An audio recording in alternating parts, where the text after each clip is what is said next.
Hi and welcome to Cafe Chronicles. I'm Steve. Today we're going to get the bike a little bit closer to powder coating, and we're going to have a look at rain guard protection or mud guard, mud flap. Basically there's two elements to what the CB750 used to use. It has your standard metal fairing or mud flap, mud guard. And it's a honker, it's huge. Also it has then a kind of a plastic shroud that goes in here at the back. So what I want to do is fit in that plastic shroud, figure out how we can mount it now that the configuration of the frame here has changed a little bit. Fix that in, cut the plastic shrouding in a way that'll suit and fit, and maybe drill holes into the new parts of the frame here to accommodate attaching that. So let's get started with the plastic shroud.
Okay, so I've got the guard in here. It's looking good.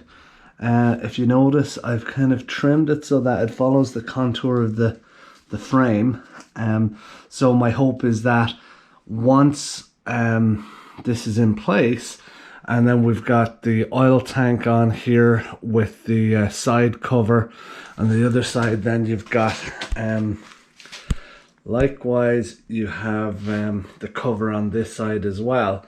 You won't actually see that guard at all, which is exactly what I'm going for. However, as you can see, it will stop a lot of wet and crap and nonsense going up in the battery and going up in some of the electronics, which is exactly what we want. So I'm going to fit that battery cage back down there, make sure that the clearance is good there and there's no major interference. Make sure it's all good if I need to make any more adjustments or any more cuts. And then once that's good, I'm going to go ahead and probably drill 2 holes in here so that I can actually affix this to this little brace here I have. And then we're ready to rock and roll.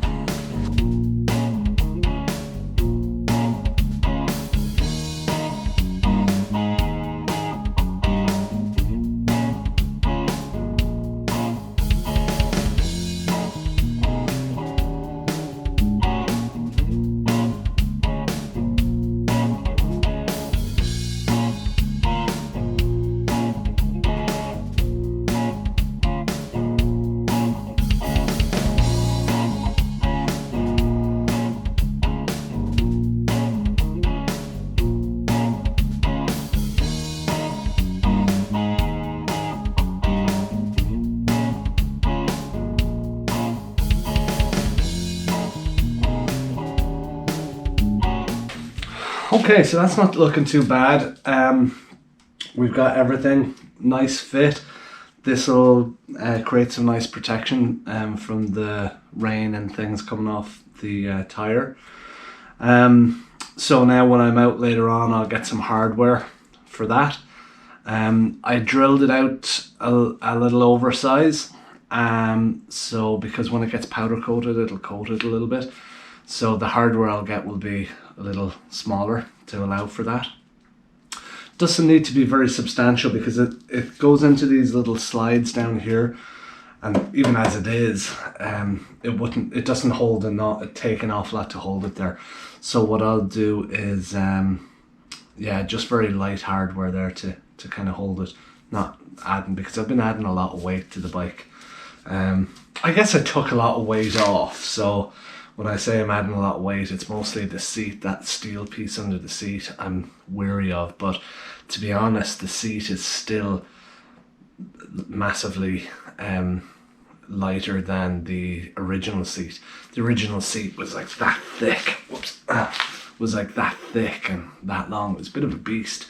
So this seat, even though it's got that little steel sheet underneath it, is actually massively lighter anyway. So okay, so we'll leave it at that for now.